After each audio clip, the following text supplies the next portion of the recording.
5 narasumber sudah bergabung di studio Menara Kompas untuk kami diskusikan lagi soal ini. Saya perkenalkan dulu di sebelah kanan saya sudah hadir bersama kami Budi Harjo Idwansyah, Ketua Umum Himpunan Peritel dan Penyewa Pusat Perbelanjaan Indonesia.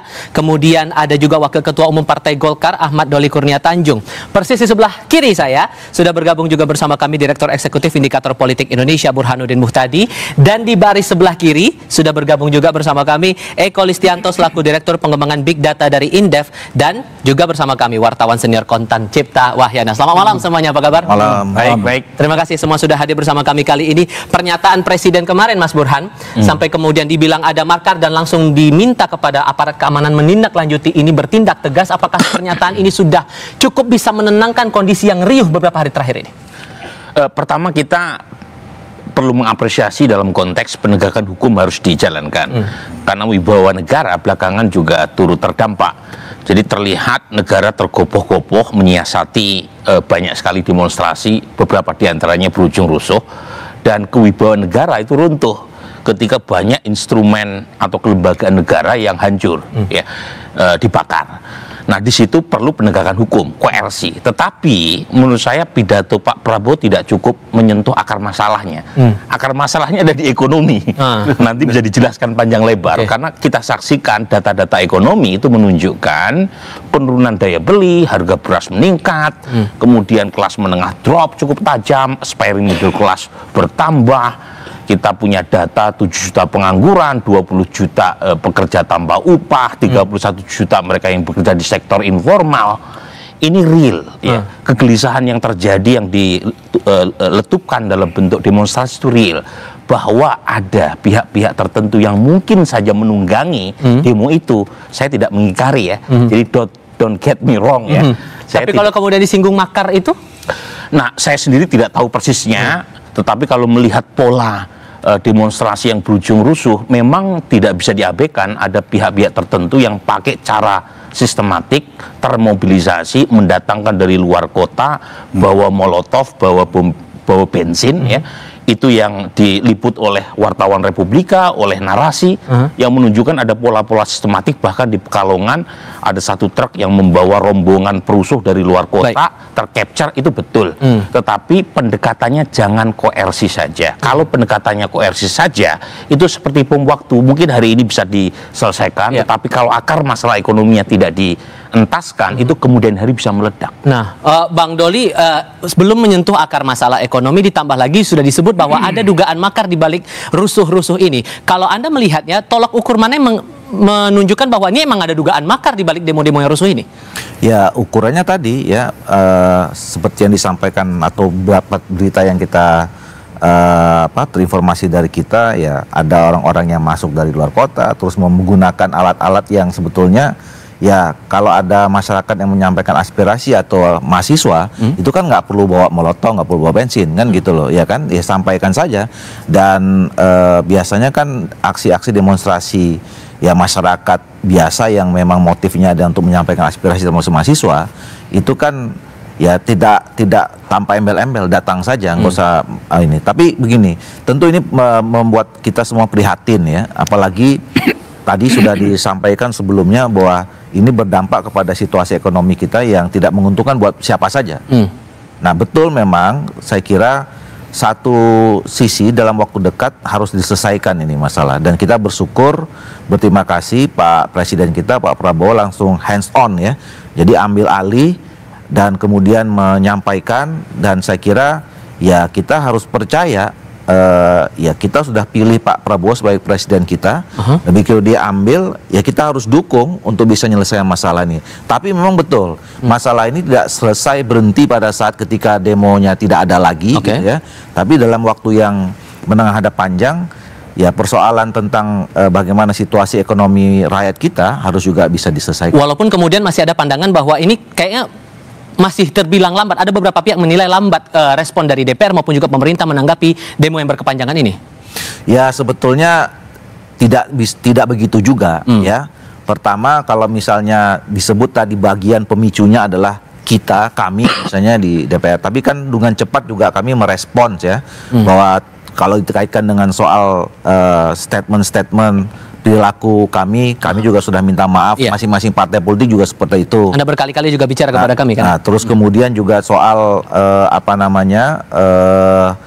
tadi tunjangan dan seterusnya, kita sepakat semuanya akan melakukan evaluasi gitu ya.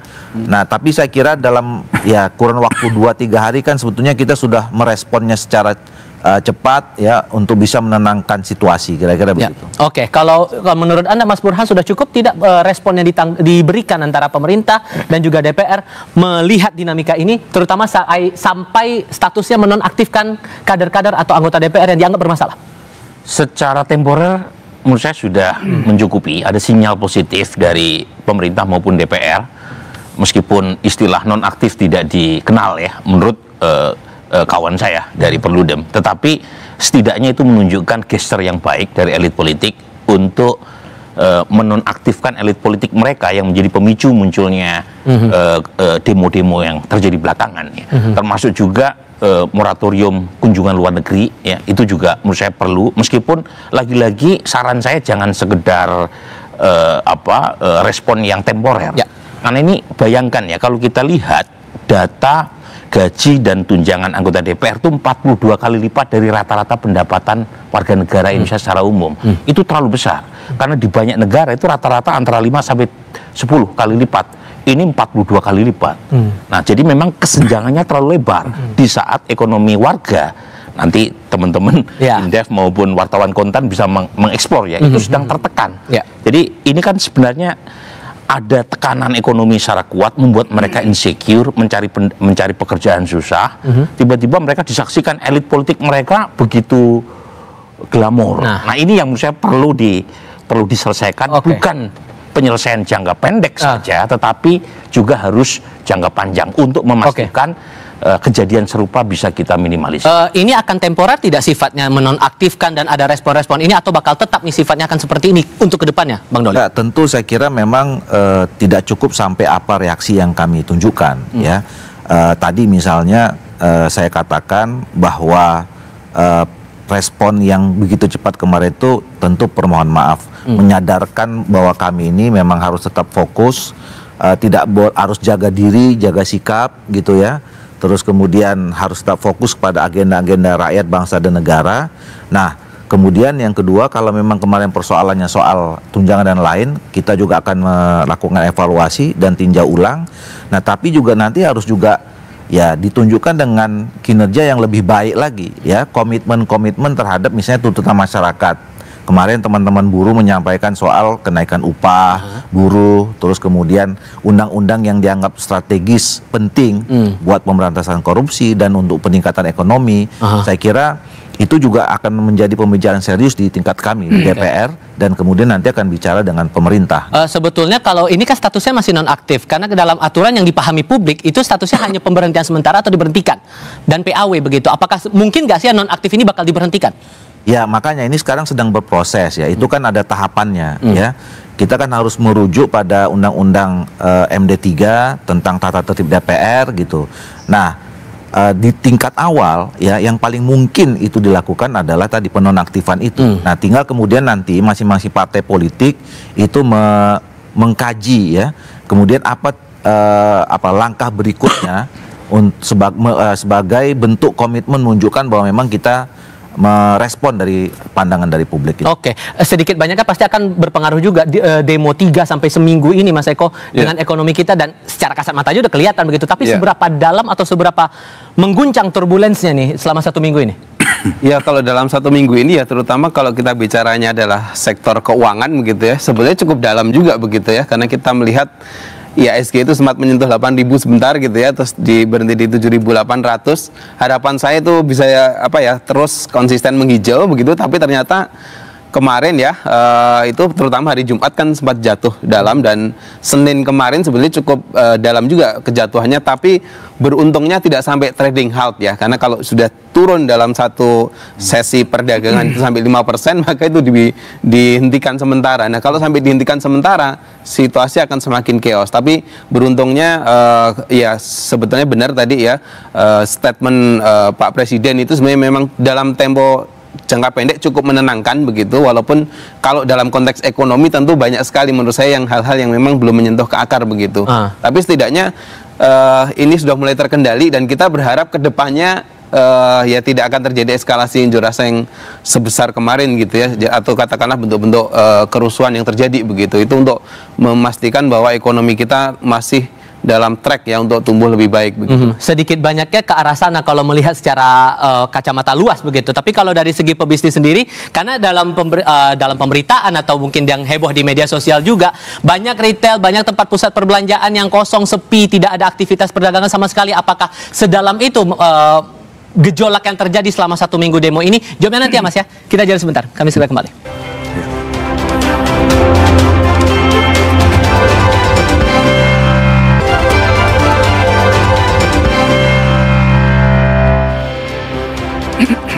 Membayangkan sepanjang 1 minggu demonstrasi setidaknya di Jakarta saja, aktivitas pusat perbelanjaan setidaknya terlihat sepi sekali. Apakah memang sedalam itu dampaknya dan berapa besar nilai kerugian yang ditanggung oleh teman-teman peritel ataupun juga penyewa pusat belanja ini, Pak? Ya, baik, makasih Mas. Kalau mungkin sebelum ke sana kami itu melihat bahwa kami mengapresiasi dulu ya untuk penanganan cepat. Menurut saya Presiden sudah sangat tepat. Di 2 hari pertama itu sudah tidak melakukan tindakan yang menurut kami lebih ke arah menenangkan, sehingga di hari ketiga sudah melakukan yang terukur. Nah, ini membuat kami juga melihat pertanyaan tadi itu bahwa kami sangat khawatir tadinya ini akan meluas ke sektor-sektor ekonomi. Namun ya seperti tadi saya sampaikan, hanya terlokasi di daerah demo saja, yaitu daerah sekitar Senayan situ ya. Nah, itu memang mallnya terimbas. Namun ada mall seperti di Kokas itu rame gitu. Nah, jadi memang di sini kami melihat bahwa kami juga mengapresiasi bahwa ini adalah suara yang disampaikan dengan tepat ya, artinya tidak kemana-mana, tidak sampai ya artinya menjara atau apa. Tapi sejauh ini kalau dari catatan kerugiannya totalnya berapa atau omset menurun berapa besar? Kalau omset ini kembali lagi kami belum mendapat data seluruh Indonesia, tapi dari Jakarta saja yang memang sebagai pusat daripada demonstrasi itu selama 4 hari itu kehilangan penjualan sekitar 500 miliar kira-kira. Oke, sedalam itu dan ada yang lebih buruk lagi nggak kondisinya ketimbang yang ini? Ya yang kalau dulu 98 sangat buruk ya. Kalau ini sih saya sudah sangat tepat, artinya penanganan dari segi pemerintah maupun pemerintah provinsi. Kita merespek pemerintah provinsi, seluruh provinsi, gubernurnya juga terlibat, actionnya cepat, gerak cepat semua. Oke. Mengatasi. Yang juga ditunggu masyarakat adalah masalah tuntutan 17+8 nih Bang Doli yang beredar, termasuk salah satu poinnya adalah memecat anggota-anggota yang bermasalah, anggota DPR yang bermasalah, terutama yang kemarin itu yang sempat dinonaktifkan. Apakah tolok ukur nanti untuk memecat itu berdasarkan lagi membaca dinamika ekonomi dan dampak dari demo ini, terutama yang kemarin itu terhadap kemajuan ekonomi negara kita juga? Enggak, saya kira kan tuntutannya sudah disampaikan dan kemudian kami sudah terima. Dan tahap awal kita sudah lakukan dengan merespon dengan penonaktifan itu. Nah, tinggal masing-masing partai politik. Karena begini, ini kan ada mekanismenya ya. Seorang anggota DPR itu kan dipilih oleh rakyatnya, ada daerah pemilihannya, ada konstituennya gitu ya. Nah, jadi kalau untuk memberhentikan itu ya, ada syarat-syarat yang harus dipenuhi yang sesuai dengan MD3 itu. Makanya dalam MD3 itu kan dikenal adalah pemberhentian sementara dengan pemberhentian tetap. Nah, itu nggak serta-merta misalnya. Jadi katakanlah misalnya seperti ini, kalau mau diberhentikan jadi anggota DPR, yang paling gampang itu adalah memberhentikan sebagai anggota partai dulu.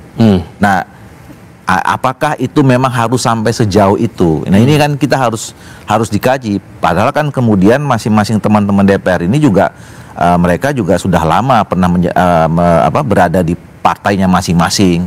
Kemudian sudah ada juga yang punya pengalaman dan selama ini dikenal baik menjadi wakil di daerah konstituennya. Ini yang tentu kemudian harus menjadi pertimbangan nanti seperti apa jalan terbaiknya. Sampai kemudian kemarin itu Pak Adis Kadir dinonaktifkan jadi anggota DPR, apa pertimbangan dari internal Golkar akhirnya memutuskan ke arah sana, Bang? Ya tentu waktu itu kan ada pembicaraan kan dengan Pak Presiden semua, dengan partai-partai politik, ketua-ketua partai politik, kemudian aspirasi itu masuk. Jadi pembicaraan antar ketua partai politik itulah kemudian yang juga menjadi salah satu pertimbangan selain dari tuntutan dari masyarakat. Ada permintaan Pak Presiden berarti di sini ya untuk menindak itu. Pembicaraan bersama setahu saya pada saat itu ya. Oke. Membaca dinamika itu Mas Burhan dengan sisi ekonomi kemarin sedemikian ditambah penonaktifannya dengan alasan pertimbangan seperti yang sudah dijelaskan Bang Doli tadi, sudah dibikin lega atau enggak nih? Ya, sementara memang responnya masih dirasa positif ya. Sementara ya. Karena kita lihat meskipun muncul ya beberapa letupan di beberapa daerah, tetapi overall magnitude-nya udah turun. Ya.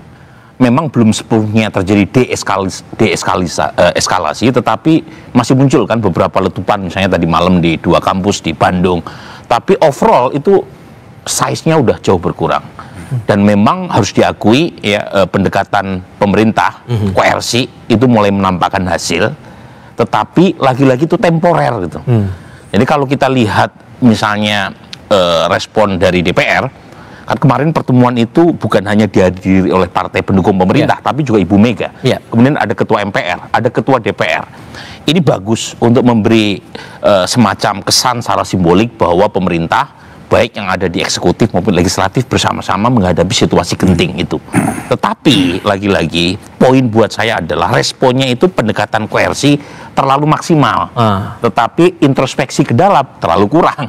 Nah ini yang menurut saya perlu dilengkapi kemudian hari sembari menunggu tensinya mereda, tapi saat yang sama harus ada kebijakan yang lebih terukur, terutama untuk ya mengurangi potensi-potensi protes dari kelompok kelas menengah dan aspiring middle class ini. Ini kalau kita lihat kemarin Tifal, itu segmented tuh, itu mereka yang selama ini tidak atau kurang mendapatkan subsidi pemerintah, kemudian mengalami insecurity dari sisi ekonomi.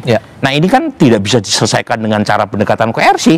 Ini perlu pendekatan ekonomi fiskal yang mungkin nanti Mas Eko bisa menjelaskan lebih baik dalam rangka untuk menciptakan alokasi anggaran yang lebih berkeadilan. Gitu loh. Nah, kalau melihat dinamika ini, Mas Cipta, kalau Anda melihatnya sudah ada sudah memberikan kepastian untuk memperbaiki kondisi ini, atau justru malah sebaliknya nih, malah membuat bingung kalangan pengusaha atau kalangan pebisnis? Gini, jadi untuk tahap pertama, kenapa? Karena sebenarnya yang bahaya dalam kondisi seperti ini adalah ketakutan. Karena ketakutan itu dalam kasus COVID kan itu terjadi juga, tapi ketakutan untuk sebab yang lain. Karena begitu ada ketakutan, itu aktivitas ekonomi akan berhenti. Nah kalau berhenti, orang mau nggak mau keluar dan sebagainya, ya udah semuanya akan susah gitu ya. Nah ini kan sudah diatasi sementara ini dengan adanya mungkin sikap tegas dari pemerintah dan sebagainya untuk mengatasi ini, dan juga mungkin kesadaran dari para pendemo sendiri yang sekarang lebih pintar mengatur ritme. Demonya siang supaya nggak ditunggangi dan sebagainya, itu bagus, satu hal gitu ya. Tapi saya ingin menyentuh, kan ada satu hal lagi yang lebih penting adalah ini seperti tadi kita sebut bahwa ini adalah, kalau saya lihat ini sebenarnya akarnya sebenarnya sejak setelah COVID. Jadi ketika COVID terjadi, sebenarnya berharap mulai ada pemulihan, ternyata itu tidak terjadi. Nah sampai mungkin bulan September 2024 itu kita masih aman karena tertolong harga komoditas. Harga komoditas waktu itu bagus, banyak daerah masih tertolong itu, tapi ingat ketika ada momentum BBM naik 2024 itu sebenarnya tanda-tanda bahwa kita udah nggak kuat, ekonomi kita udah tidak kuat. Dan yang perubahan yang signifikan adalah kalau di masa pandemi itu ada sektor digital yang menjadi bantal. Nah ketika pasca pandemi itu sudah tidak bisa lagi. Kita tahu bagaimana startup itu sudah tidak bakar duit, lalu promo-promo hilang sehingga pengemudi Gojek itu juga insentif yang mereka peroleh juga berkurang gitu. Lalu nanti ditambah lagi karena perlambatan ekonomi kemudian kehilangan pekerjaan, PHK. Sehingga Anda mau bilang bahwa ini kondisinya memperparah keadaan, ditambah ada catatan modal keluar asing itu 250 miliar gara-gara demo kemarin itu. Sorry, saya menambahkan bahwa dalam kondisi ini sebenarnya yang paling penting yang memicu ini adalah ketidakpedulian, kurang empatinya mungkin eksekutif. Ini kan clash antara pekerja dan elit gitu ya. Nah yang elit ini kurang peduli dengan keadaan ini sehingga muncullah letupan ini. Nah kuncinya di mana kan? Salah satunya sebenarnya selain mungkin tunjangan-tunjangan adalah mungkin kata kuncinya korupsi. korupsi yang itu menjadi bukti nyata di saat susah, tapi korupsi merajalela. Nah ini mungkin yang menjadi prioritas teman-teman, misalnya soal undang-undang perampasan aset dan sebagainya. Itu yang menjadi prioritas, itu niat baik, bukti nyata, goodwill bahwa ini mau kita beresin. Nah itu harus utama dulu sebelum kita ngomong nanti politik anggaran, Mas. Karena itu menurut saya itu wujud nyata yang ingin dilakukan supaya keadilan itu terjadi gitu.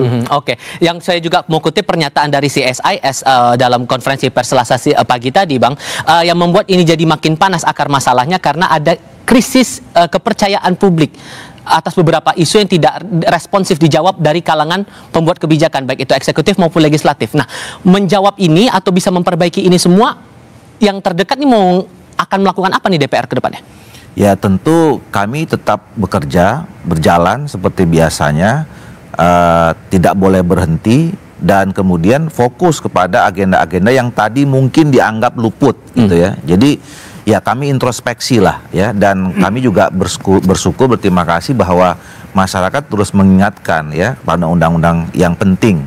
Tadi misalnya soal undang-undang perampasan aset. Sebetulnya kami sudah membahas ini juga sudah sejak lama ya. Saya termasuk yang juga merasa ini perlu untuk didorong, apalagi pada tanggal 1 May Day itu kan Pak Presiden juga menyampaikan itu pada perkumpulan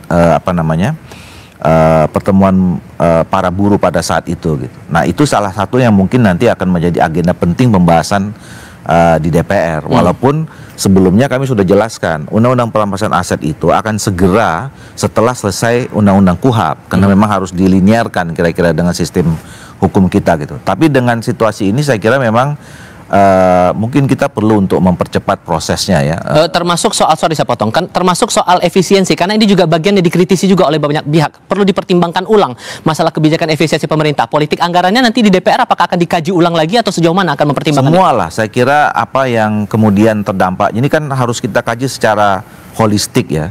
Dampaknya seperti apa? Tadi misalnya nggak boleh kita lihat ini persoalan yang ada di depan mata ketika masyarakat, adik-adik mahasiswa datang menyampaikan, tapi situasi yang membuat mereka pada saat itu kenapa harus datang, tadi soal situasi ekonomi itu kan juga harus termasuk mungkin bisa jadi situasi itu terjadi karena adanya kebijakan-kebijakan termasuk kebijakan efisiensi. Jadi makanya saya kira akan menjadi bahan kajian yang secara menyeluruh lah supaya karena ini bukan hanya di depan mata gitu aja, ada masalah yang lebih besar lagi di bawah seperti tadi dikatakan oleh Prof. Burhan tadi itu. Oke, Mas Eko, arahnya apakah akan gimana cara memetakan itu? Anda juga sempat menyinggung bahwa akar masalahnya belum kesentuh di balik demo-demo ini. Ada instrumen menarik ya yang sekarang sedang dibahas di DPR, namanya nota keuangan RAPBN 2026. Nah sebetulnya kalau kita bedah lebih jauh, selain tadi karena faktor COVID seperti dikatakan Mas Cipta, pasca COVID pemulihan belum sampai full kira-kira begitu ya. Tapi ada yang lain adalah anggaran, politik anggaran kita selama ini ya bertahun-tahun itu kan sebetulnya ke DPR hanya ketok palu saja kan. Kalau kita lihat dari signifikansi perubahan antara yang disampaikan oleh Kementerian Keuangan ya atau eksekutif ya dengan legislatif itu hampir nggak ada bedanya. Paling berubah-ubah dikit-dikit itu asumsi makro saja gitu ya. Yang lainnya anggaran-anggaran secara detail itu nggak ada berubah. Berarti apa? Ya akar masalahnya itu salah satunya ketidakperbihakan di fiskal tadi. Nah bagaimana cara merubahnya? Harus reform di fiskal. Jadi pastikan sekarang gini, kalau kita bedah lagi RAPBN 2026 itu ya banyak sebetulnya yang sifatnya itu ada efisiensi di situ. Pada beberapa aspek saya setuju dengan efisiensi, kecuali yang berlebihan gitu ya, seperti potong anggaran ke daerah itu ya. Uang 5% aja tahun ini udah ributnya kayak gitu, tahun depan dipotong lebih dari 25%. Kalau saya hitung bahkan hampir 30% kalau kita pakai outlooknya Kementerian Keuangan. Itu kan sesuatu yang akan pasti kelimpungan juga daerah gitu. Nah hal-hal yang kayak gini, keadilan geografisnya harus dipertimbangkan dong gitu ya dengan daerah. Terus kemudian yang lainnya adalah mungkin kita juga harus mengoreksi ini mana yang belanja barang dan mana yang untuk belanja orang. Belanja orang artinya langsung ke orangnya gitu. Ini kan demo unjuk rasa ini kan karena ada rasa ketidakadilan yang menguat, dan itu adalah orang yang bisa bilang ketidakadilan itu kan. Nah sehingga menurut saya ya didistribusikan lebih banyak ke orang. Oke. Karena barang itu ya tadi ada rawan korupsi, tender dimainkan dan seterusnya begitu. Disebut cuman ketok palu doang kalau menurut Mas Eko. Jadi fungsi anggarannya tidak berjalan di DPR. Salah atau enggak tuh? Ya belum tentu benar sepenuhnya. Tapi saya kira ini penting masukan ini ya. Artinya memang sekarang ini kita sedang membahas soal RAPBN itu. Jadi masing-masing komisi sekarang sedang intensif setiap hari ini mulai dari kemarin membicarakan soal anggaran RKL itu dengan menteri atau mitranya masing-masing. Jadi saya kira penting ini situasi yang ada selama seminggu ini tentu itu akan menjadi menjadi view baru gitu ya, landasan baru untuk kemudian kita membicarakan tentang soal penyusunan RAPBN ini. Ya, sesuai dengan apa yang kita lihat di lapangan lah, kira-kira begitu. Jadi, saya kira setuju tuh, masukannya bagus. Oke, tapi di sisi lain juga masih membayangi kalau demonya masih berkepanjangan terjadi di banyak daerah, terutama di Jakarta. Pengawasan masih tetap berjalan. Seandainya itu masih terjadi, bayang-bayang rusuh masih tetap terasa oleh publik, apa efeknya terhadap ekonomi dan harus gimana lagi nih pemerintah dan juga pembuat kebijakan menjawab tudingan ataupun juga menjawab keresahan publik. Akar masalah ini harus diselesaikan dengan cara apa? Jawabnya nanti, kita jeda sebentar.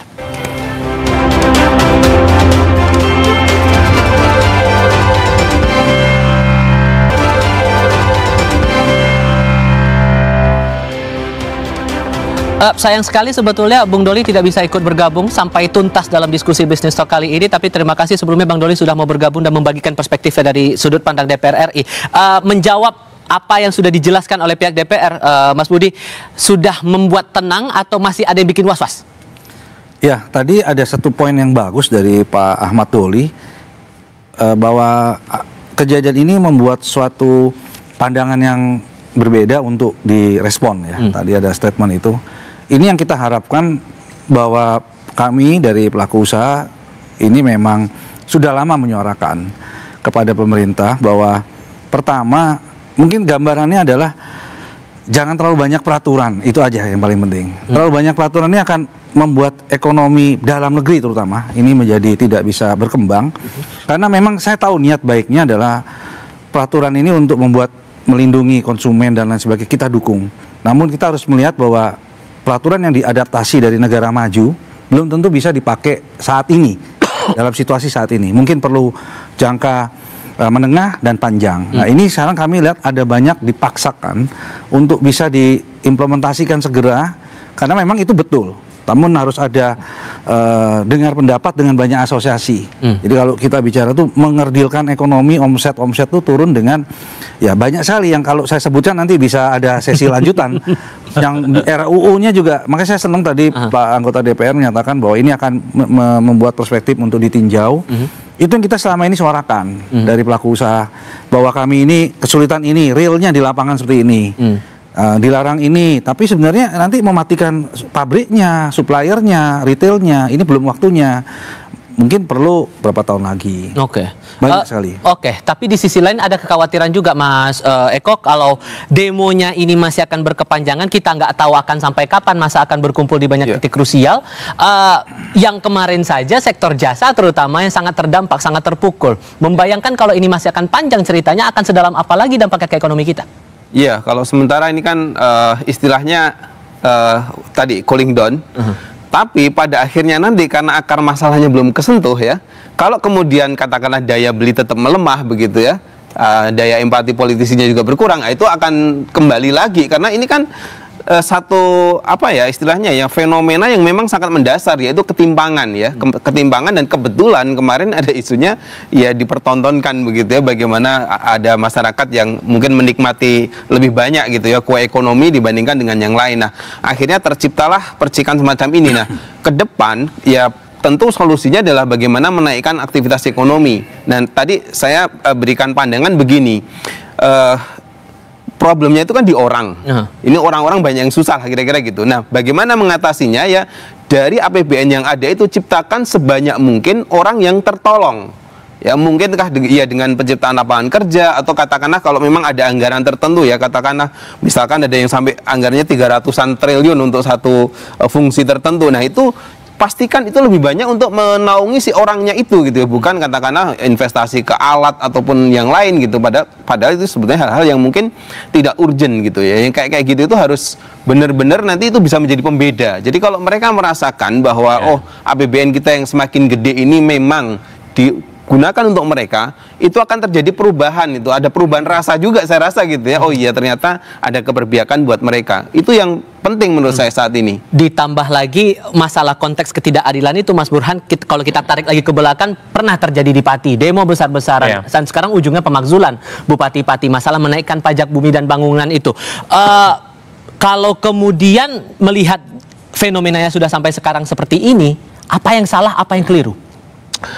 Begini ya, ada bad crisis, good policy. Jadi kalau krisis yang terjadi sekarang bisa disikapi secara baik oleh pemerintah dan DPR, itu seharusnya bisa melahirkan good policy, bisa melahirkan reform.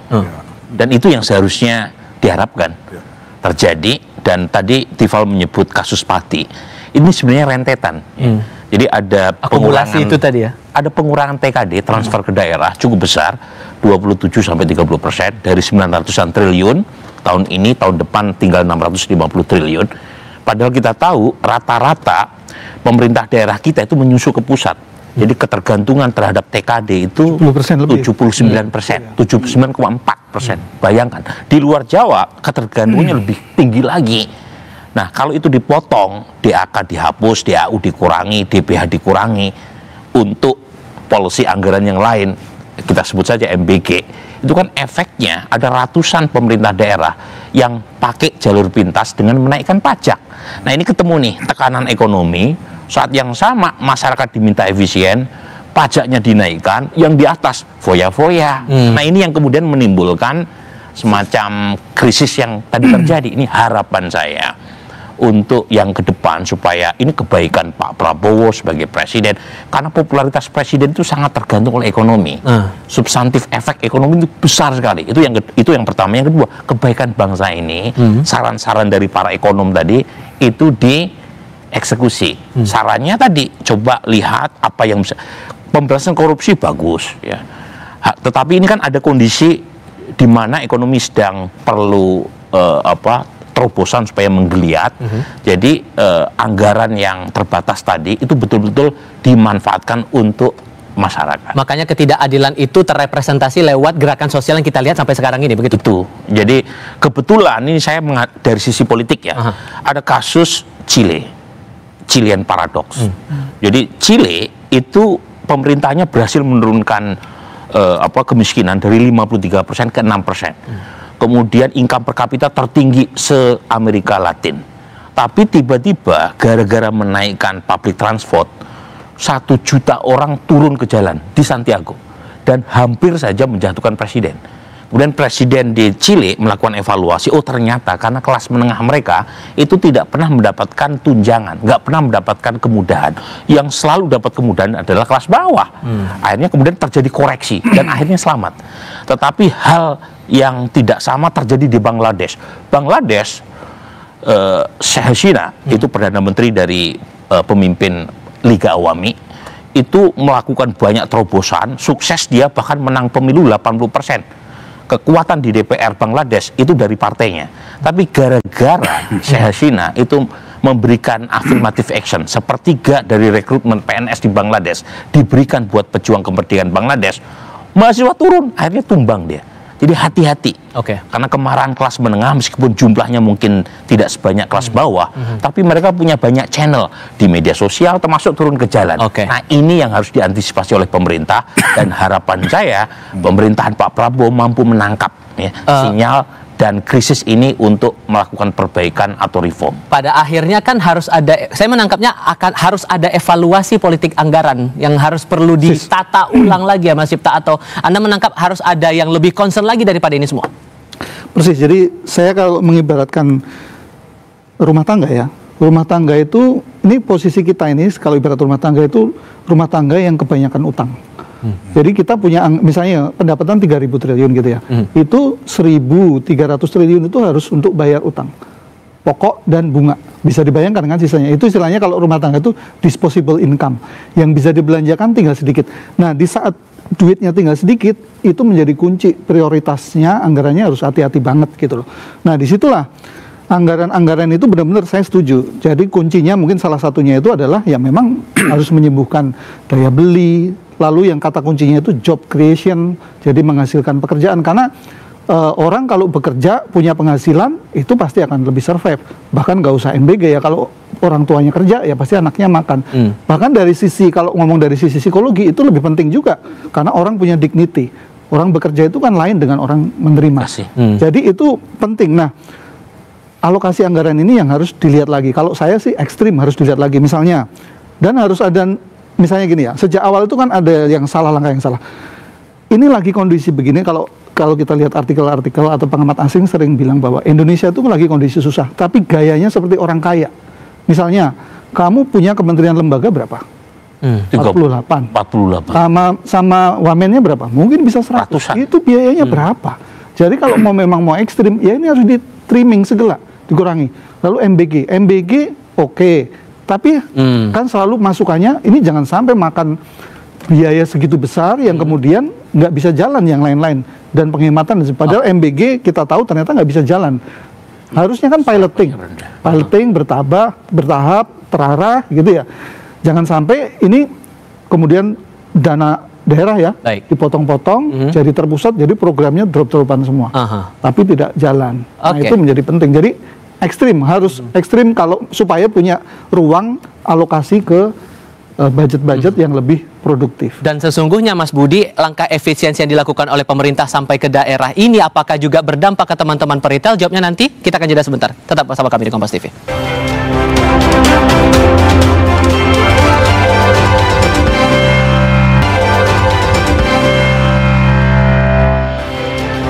Sesungguhnya Mas Budi, langkah efisiensi yang dijalankan pemerintah pusat sampai ke daerah ini juga mengganggu teman-teman peritel atau sejauh mana efeknya itu? Ya ini makanya saya, efisiensi itu sangat memukul offline, sangat memukul retail, hotel, dan memang kami ini di situ, kami bukan pemain online. Jadi karena harus ada manusia, ya efisiensi itu kan mengurangi ke luar kota kalau nggak salah, nggak boleh rapat, nggak boleh ke sana, nggak boleh ke sini. Nah kami hidupnya dari teman-teman hotel, retail itu sama, restoran. Nah, seberapa dalam selama 10 bulan ini? Nah, kami ini mencari solusi, makanya dengan adanya tadi saya sampaikan bahwa kita dipukul efisiensi, satu hal itu udah mengganggu karena banyak sektor belanja itu dari budget pemerintah juga. Nah, untuk makanan, minuman, rapat, semua itu ada di situ. Nah kami ini juga terpukul sangat, kami melakukan solusinya itu adalah dengan, jadi swasta ini nggak pernah didukung ya kalau saya bilangnya. Jadi tadi kan disampaikan dari Bapak tadi, kita nggak ke sana, tapi bahwa kami ini berjuang sendiri, kami ini menciptakan lapangan pekerjaan, kami ini offline, padat karya. Jadi tadi membantu pemerintah, begitu dia ada efisiensi, kita lakukan program belanja, program diskon, semua kita lakukan. Sehingga kalau kalau saya bilang di sini Anda sepakat dengan teman-teman demonstran harus ada evaluasi kebijakan-kebijakan yang dilakukan pemerintah. Ya, baik, jadi saya termasuk yang pertama menyatakan pemerintah harus memandang serius tuntutan ini. Jadi dari hari kedua juga saya sudah statement, harus cepat didengarkan dan dilaksanakan segera supaya meredam suasana. Dan dari kami juga banyak sekali yang kami sampaikan yang belum diselesaikan. Nah kami menciptakan lapangan pekerjaan itu di sektor kami ini. Sebenarnya retail itu mengharapkan turis dari luar negeri masuk. Nah ini yang kami khawatirkan dengan adanya kejadian-kejadian seperti ini. Sudah offline kami di efisiensi, banyak peraturan, turis tidak masuk, ini sangat berbahaya. Kami 54% sektor konsumsi menghidupi menjadi benteng terakhir daripada semua yang dibicarakan hari ini. Sehingga kalau kemudian efisiensi ini tidak dikaji ulang lagi, Mas Eko, efeknya akan sejauh apa? Ya tentu saja akan menggerus ya sebetulnya kepada target pertumbuhan ekonomi kita begitu. Jadi sebetulnya kalau memang benar nanti ya 2026 itu, ini malah lagi dibahas di DPR, mudah-mudahan ini nggak bisa direvisi lah gitu ya, transfer daerah itu dipotong sampai hampir 30% begitu ya. Nah itu tentu akan sangat mengganggu karena dinamika likuiditas di daerah itu sangat bergantung juga dari APBD-nya gitu. Nah kalau kemudian itu dipotong, maka akan semakin sedikit stimulan di daerah untuk bisa mendorong perekonomian daerah. Implikasinya, nah pertumbuhan ekonomi itu kan dihasilkan dari daerah. ya nggak hanya di Jakarta gitu ya, tapi di daerah juga lah. Kalau daerahnya nggak tumbuh, apalagi banyak terjadi protes-protes semacam itu, ya nggak ada pertumbuhan ekonomi begitu, sehingga sangat penting untuk katakanlah, ya saya harus katakan kalau misalkan 2026 nanti ya di era APBN itu memang harus ada koreksi terhadap transfer daerah itu. Itu saja. Kalau itu sudah bisa dilakukan, saya rasa daerah ada nafas ya untuk bisa membuat stimulus ekonomi begitu. Mas Cipta, setuju? Singkat saja. Setuju. Dan juga mesti dilihat, misalnya MBG mau makan pendidikan ini, nanti krisisnya bukan cuma di daerah loh. 44%. Nanti krisis di pendidikan, di sekolah-sekolah nanti yang teriak. Nah, mesti dilihat. Pertanyaannya itu, kalau ada kebijakan itu mitigasinya bagaimana? Kan selalu pertanyaannya begitu ya. Mau motong ini, misalnya kan ternyata nggak ada mitigasinya, karena terbukti tahun ini pati 1000%. Nah, itu kan bukti bahwa tidak dimitigasi, tidak disiapkan. Nah, kalau mau motong dana pendidikan, siap-siap saja. Nanti pasti ada krisis selanjutan yang dipicu, mungkin salah satunya. Dan harus dicatat, pembangunan itu kan ada namanya prinsip subsidiaritas. Pembangunan itu harus mulai dari daerah sesuai kebutuhannya dia masing-masing. Nggak bisa drop-dropan dari pusat, misalnya MBG dari pusat. Belum tentu daerah tertentu itu butuh MBG. Masalahnya sekarang ada nggak kemauan itu dari pemerintah kalau tadi membaca janjinya mau. Dari Bang Doli tadi ya. Harusnya Bang Doli sampai selesai, cuma ada kegiatan lain. But it's okay. Tapi kalau Anda melihatnya Mas Burhan, ada tidak keinginan untuk evaluasi itu? Singkat saja. Ya, saya kira pemerintah, khususnya Presiden dan DPR, itu harus melihat data. Jadi data dari berbagai macam ya, bukan hanya dari BPS tapi juga dari BI. BI kan menunjukkan tuh data tabungan masyarakat turun. Kemudian persentase untuk membayar utang itu meningkat. Ini data yang real. Termasuk juga MBG tadi. Jadi harapan saya bad crisis, good policy, dan itu dimulai dari Presiden. Jadi Presiden melihat data yang sebenarnya, jangan melihat laporan ABS dari anak-anak buahnya, tapi data yang benar dikaji. Kalau datanya benar, itu respon terhadap kebijakannya juga benar gitu. Tapi kalau ABS-nya ini ngasih data yang nggak benar, saya khawatir bad crisis itu tidak menimbulkan good policy. ABS itu selama ini yang terjadi? Saya khawatir begitu. Jadi bad crisis, good policy, dan ujungnya ini istilahnya Hati Basri ya, good luck. Gitu. Nah, kalau misalnya bad crisis saja tidak melahirkan good policy, ya gimana kita bisa dapat good luck? Singkat saja harapan dari para pebisnis dengan dinamika yang ada semacam ini. Ya, tadi disampaikan momentum ini untuk introspeksi secepat mungkin dilakukan, respon cepat untuk ekonomi, paling penting adalah penciptaan lapangan pekerjaan secepatnya. Baik, terima kasih banyak untuk para narasumber sudah bergabung dalam diskusi kali ini. Harusnya dari Kementerian Ekonomi, kemudian Kementerian Keuangan dan Kantor Komunikasi Kepresidenan sudah kami undang, tapi sampai dengan saat ini belum ada yang bersedia untuk ikut dalam diskusi sampai kami menyelesaikan diskusi kali ini. Harapannya ada perbaikan setelah ini. Saya Tifal Solesa, terima kasih sudah bersama kami di Business Talk. Jumpa lagi pekan depan. Selamat malam.